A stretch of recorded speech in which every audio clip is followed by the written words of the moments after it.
Una mañana igual que todas, en que las cosas tenían el aspecto de siempre y mientras el rumor de las oficinas del Banco Central se esparcían como un aguacero monótono, el corazón de Pablo fue visitado por la gracia. El cajero principal se detuvo en medio de las complicadas operaciones y sus pensamientos se concentraron en un punto. La idea de la divinidad llenó su espíritu intensa y nítida como una visión, clara como una imagen sensorial. Un goce extraño y profundo que otras veces había llegado hasta él como un reflejo momentáneo y fugaz, se hizo puro y durable y halló su plenitud. Le pareció que el mundo estaba habitado por Pablos innumerables y que en ese momento todos convergían en su corazón. Pablo vio a Dios en el principio, personal y total, resumiendo dentro de sí todas las posibilidades de la creación. Sus ideas volaban en el espacio como ángeles y la más bella de todas era la idea de libertad, hermosa y amplia como la luz. El universo recién creado y virginal disponía a sus criaturas en órdenes armoniosos. Dios les había impartido la vida, la quietud o el movimiento, pero había quedado Él mismo íntegro, inabordable, sublime. La más perfecta de sus obras le era inmensamente remota. Desconocido en medio de su omnipotencia creadora y motora, nadie podía pensar en Él ni suponerlo siquiera. Padre de unos hijos incapaces de amarlo, se sintió inexorablemente solo y pensó en el hombre como en la única posibilidad de verificar su esencia con plenitud. Supo entonces que el hombre debía contener las cualidades divinas, de lo contrario iba a ser otra criatura muda y sumisa, y Dios, después de una larga espera, decidió vivir sobre la tierra. Descompuso su ser en miles de partículas y puso el germen de todas ellas en el hombre, para que un día, después de recorrer todas las formas posibles de la vida, esas partes errantes y arbitrarias se reuniesen, formando una vez más el modelo original, aislando a Dios y devolviéndolo a la unidad. Así quedará concluido el ciclo de la existencia universal y verificado totalmente el proceso de la creación que Dios emprendió un día en que su corazón rebosaba de amoroso entusiasmo. Perdido en la corriente del tiempo, gota de agua en un mar de siglos, grano de arena en un desierto infinito, allí estaba Pablo, en su mesa, con su traje gris a cuadros y sus anteojos carey artificial, con el pelo castaño y liso, dividido por una raya minuciosa, con sus manos que escriben letras y números impecables, con su ordenada cabeza de empleado contable que logra resultados infalibles, que distribuye las cifras en derechas columnas, que nunca ha cometido un error, ni puesto una mancha en las páginas de sus libros. Allí está, inclinado sobre su mesa, recibiendo las primeras palabras de un mensaje extraordinario.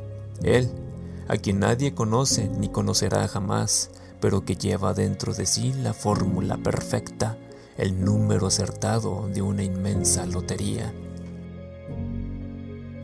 Pablo no es bueno ni malo.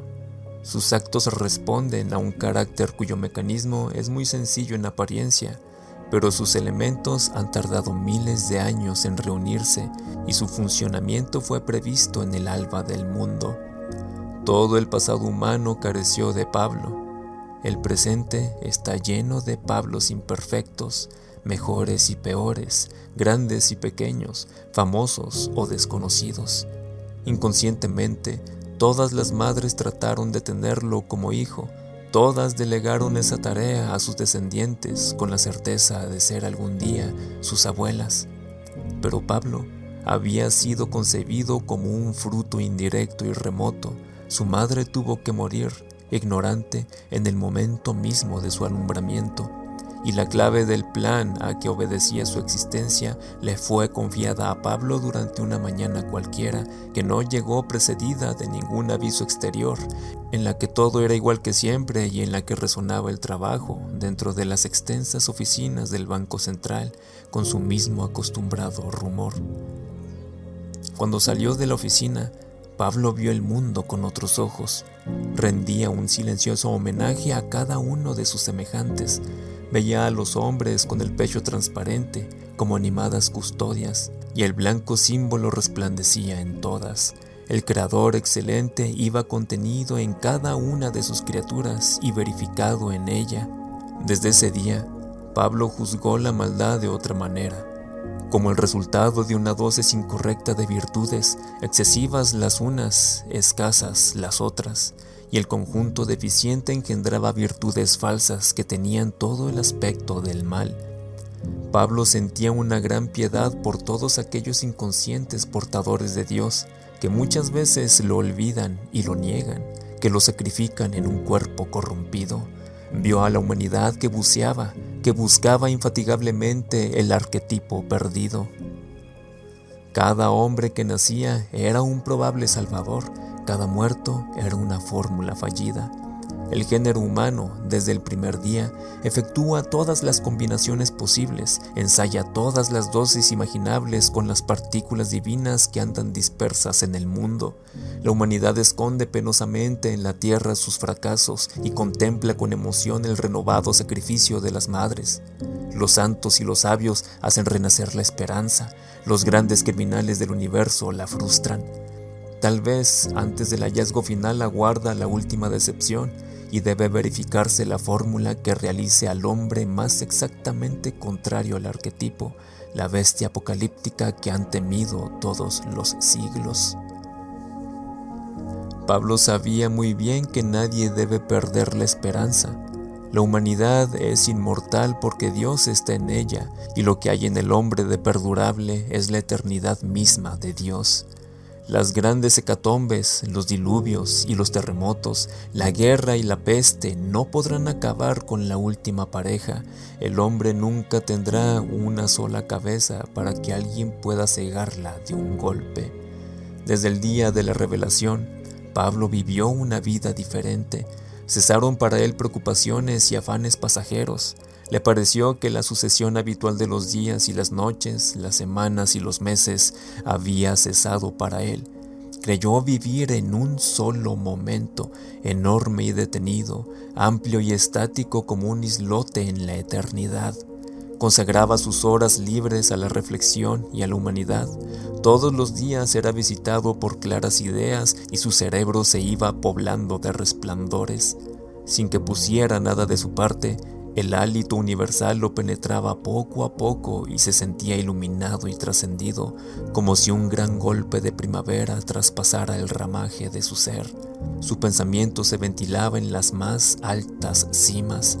En la calle, arrebatado por sus ideas, con la cabeza en las nubes, le costaba trabajo recordar que iba sobre la tierra. La ciudad se transfiguraba para él. Los pájaros y los niños le traían felices mensajes, los colores parecían extremar su cualidad y estaban como recién puestos en las cosas. A Pablo le habría gustado ver el mar y las grandes montañas, se consolaba con el césped y las fuentes. ¿Por qué los demás hombres no compartían con él su goce supremo? Desde su corazón, Pablo hacía a todos silenciosas invitaciones. A veces le angustiaba la soledad de su éxtasis. Todo el mundo era suyo y temblaba como un niño ante la enormidad del regalo, pero se prometió disfrutarlo detenidamente. Por lo pronto, había que dedicar la tarde a ese árbol grande y hermoso, a esa nube blanca y rosa que gira suavemente en el cielo, al juego de ese niño de cabellos rubios que rueda su pelota sobre el césped. Naturalmente, Pablo sabía que una de las condiciones de su goce era la de ser un goce secreto, intransferible. Comparó su vida de antes con la de ahora. ¡Qué desierto de estéril monotonía! Comprendió que si alguien hubiera venido entonces a revelarle el panorama del mundo, él se habría quedado indiferente, viéndolo todo igual, intrascendente y vacío. A nadie comunicó la más pequeña de sus experiencias. Vivía en una propicia soledad, sin amigos íntimos y con los parientes lejanos. Su carácter retraído y silencioso facilitaba la reserva. Solo temió que su cara pudiera revelar la transformación o que los ojos traicionaran el brillo interior. Por fortuna, Nada de esto sucedía. En el trabajo y en la casa de huéspedes nadie notó cambio alguno y la vida exterior transcurría exactamente igual a la de antes. A veces, un recuerdo aislado de la infancia o la adolescencia irrumpía de pronto en su memoria para incluirse en una clara unidad. A Pablo le gustaba agrupar estos recuerdos en torno a la idea central que llenaba su espíritu y se complacía viendo en ellos una especie de presagio acerca de su destino ulterior. Presagios que había desatendido porque eran breves y débiles, porque no había aprendido aún a descifrar esos mensajes que la naturaleza envía, encerrados en pequeñas maravillas, hacia el corazón de cada hombre. Ahora se llenaban de sentido, y Pablo señalaba el camino de su espíritu como con blancas piedrecillas. Cada una le recordaba una circunstancia dichosa que él podía, a su antojo, volver a vivir. En ciertos momentos, la partícula divina parecía tomar en el corazón de Pablo proporciones desacostumbradas, y Pablo se llenaba de espanto. Recurría a su probada humildad, juzgándose el más ínfimo de los hombres, el más inepto portador de Dios, el ensayo más desacertado de la interminable búsqueda. Lo único que podía desear en sus momentos de mayor ambición era vivir el momento del hallazgo, pero esto le pareció imposible y desmesurado. Veía el impulso poderoso y aparentemente ciego que hace el género humano para sostenerse, para multiplicar cada vez más el número de los ensayos, para ofrecer siempre una resistencia indestructible a los fenómenos que interrumpen el curso de la vida. Esa potencia, ese triunfo cada vez más duramente alcanzado, llevaba implícita la esperanza y la certidumbre de que un día existiría entre los hombres el ser primigenio y final. Ese día cesará el instinto de conservación y de multiplicación. Todos los hombres vivientes quedarán superfluos e irán desapareciendo absortos en el que todo lo contendrá, que habrá de justificar la humanidad, los siglos, los milenios de ignorancia, de vicio, de búsqueda. El género humano, limpio de todos los males, reposará para siempre en el seno de su Creador. Ningún dolor habrá sido baldío, ninguna alegría vana. Habrán sido los dolores y alegrías multiplicados de un solo ser infinito. A esa idea feliz, en que todo lo justifica, sucedía a veces en Pablo la idea opuesta, y lo absorbía y lo fatigaba. El hermoso sueño que tan lúcidamente soñaba perdía claridad, amenazaba romperse o convertirse en pesadilla. Dios podría quizás no recobrarse nunca y quedar para siempre disuelto y sepultado, preso en millones de cárceles, en seres desesperados que sentían cada uno su fracción de la nostalgia de Dios y que incansablemente se unían para recobrarlo, para recobrarse en Él. Pero la esencia divina se iría desvirtuando poco a poco, como un precioso metal muchas veces fundido y refundido que va perdiéndose en aleaciones cada vez más groseras.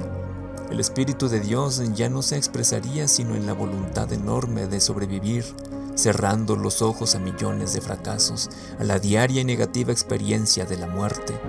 La partícula divina palpitaría violentamente en el corazón de cada hombre, golpeando la puerta de la cárcel. Todos responderán a ese llamado con un deseo de reproducción cada vez más torpe y sin sentido, y la integración de Dios se volverá imposible, porque para aislar una sola partícula preciosa habría que reducir montañas de escoria, desecar pantanos de iniquidad. En estas circunstancias, Pablo era presa de la desesperación, y de la desesperación brotó la última certidumbre, la que en vano había tratado de aplazar. Pablo comenzó a percibir su terrible cualidad de espectador y se dio cuenta de que al contemplar el mundo lo devoraba. La contemplación nutría su espíritu y su hambre de contemplar era cada vez mayor. Desconoció en los hombres a sus prójimos, su soledad comenzó a agrandarse hasta hacerse insoportable. Veía con envidia a los demás, a esos seres incomprensibles que nada saben y que ponen todo su espíritu liberalmente en mezquinas ocupaciones, gozando y sufriendo en torno a un Pablo solitario y gigantesco, que respiraba por encima de todas las cabezas un aire enrarecido y puro, que recorría los días requisando y detentando los bienes de los hombres. La memoria de Pablo comenzó a retroceder velozmente. Vivió su vida día por día y minuto a minuto. Llegó a la infancia y a la puericia. Siguió adelante más allá de su nacimiento y conoció la vida de sus padres y la de sus antepasados, hasta la última raíz de su genealogía, donde volvió a encontrar su espíritu señoreado por la unidad. Se sintió capaz de todo. Podría recordar el detalle más insignificante de la vida de cada hombre, encerrar el universo en una frase, ver con sus propios ojos las cosas más distantes en el tiempo y en el espacio, abarcar en su puño las nubes, los árboles y las piedras. Su espíritu se replegó sobre sí mismo, lleno de temor. Una timidez inesperada y extraordinaria se adueñó de cada una de sus acciones. Eligió la impasibilidad exterior como respuesta al activo fuego que consumía sus entrañas. Nada debía cambiar el ritmo de la vida. Había, de hecho, 2 Pablos, pero los hombres no conocían más que uno. El otro, el decisivo Pablo que podía hacer el balance de la humanidad y pronunciar un juicio adverso o favorable, permaneció ignorado, totalmente desconocido dentro de su fiel traje gris a cuadros, protegida la mirada de sus ojos abismales por unos anteojos de carey artificial.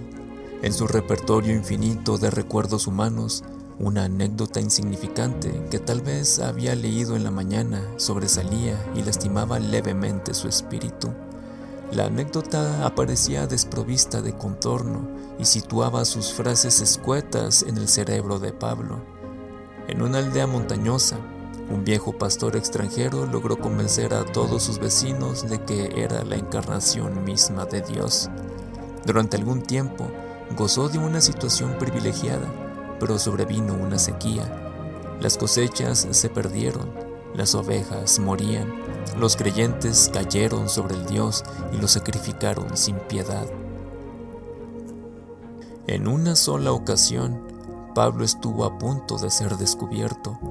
Una sola vez debió estar a su verdadera altura ante los ojos de otro, y en ese caso, Pablo no desmintió su condición y supo aceptar durante un instante el riesgo inmenso. Era un día hermoso en que Pablo saciaba su sed universal paseando por una de las avenidas más céntricas de la ciudad.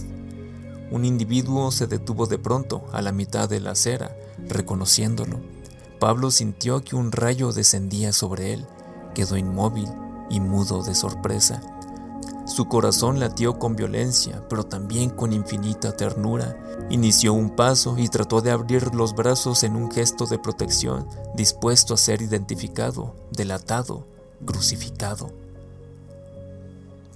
La escena, que a Pablo le pareció eterna, había durado solo breves segundos. El desconocido pareció dudar una última vez y luego, turbado, reconociendo su equivocación, murmuró a Pablo una excusa y siguió adelante. Pablo permaneció un buen rato sin caminar, presa de la angustia, aliviado y herido a la vez. Comprendió que su rostro comenzaba a denunciarlo y redobló sus cuidados. Desde entonces prefería pasear solamente en el crepúsculo y visitar los parques que las primeras horas de la noche volvían apacibles y umbrosos. Pablo tuvo que vigilar estrechamente cada uno de sus actos y puso todo empeño en suprimir el más insignificante deseo. Se propuso no entorpecer en lo más mínimo el curso de la vida ni alterar el más insignificante de los fenómenos. Prácticamente anuló su voluntad. Trató de no hacer nada para verificar por sí mismo su naturaleza. La idea de la omnipotencia pesaba sobre su espíritu, abrumándolo. Pero todo era inútil. El universo penetraba en su corazón a raudales, restituyéndose a Pablo como un ancho río que devolviera todo el caudal de sus aguas a la fuente original. De nada servía que opusiera alguna resistencia. Su corazón se desplegaba como una llanura y sobre él llovía la esencia de las cosas. En el exceso mismo de su abundancia, en el colmo de su riqueza, Pablo comenzó a sufrir por el empobrecimiento del mundo, que iba a vaciarse de sus seres, a perder su calor y a detener su movimiento. Una sensación desbordante de piedad y de lástima empezó a invadirlo hasta hacerse insufrible. Pablo se dolía por todo, por la vida frustrada de los niños, cuya ausencia empezaba a notarse ya en los jardines y en las escuelas, por la vida inútil de los hombres y por la vana impaciencia de las embarazadas que ya no vivirían el nacimiento de sus hijos, por las jóvenes parejas que de pronto se deshacían, roto ya el diálogo superfluo, despidiéndose sin formular una cita para el día siguiente, y terminó por los pájaros que olvidaban sus nidos y se iban a volar sin rumbo, perdidos, sosteniéndose apenas en un aire sin movimiento. Las hojas de los árboles comenzaban a amarillar y a caer. Pablo se estremeció al pensar que ya no habría otra primavera para ellos, porque él iba a alimentarse con la vida de todo lo que moría. Se sintió incapaz de sobrevivir al recuerdo del mundo muerto y sus ojos se llenaron de lágrimas. El corazón tierno de Pablo no precisaba un largo examen. Su tribunal no llegó a funcionar para nadie. Pablo decidió que el mundo viviera y se comprometió a devolver todo lo que le había ido quitando. Trató de recordar si en el pasado no había algún otro Pablo que se hubiera precipitado desde lo alto de su soledad para vivir en el océano del mundo un nuevo ciclo de vida dispersa y fugitiva. Una mañana nublada en la que el mundo había perdido ya casi todos sus colores y en la que el corazón de Pablo destellaba como un cofre henchido de tesoros, decidió su sacrificio.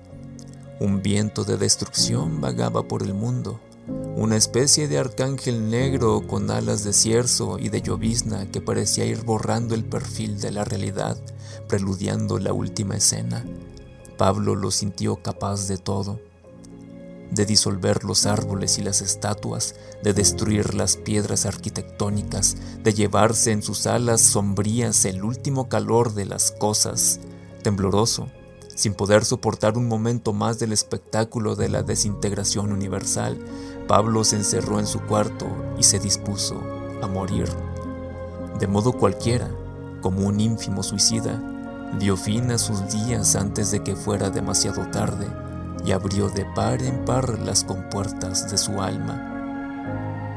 La humanidad continuó empeñosamente sus ensayos después de haber escondido bajo la tierra otra fórmula fallida.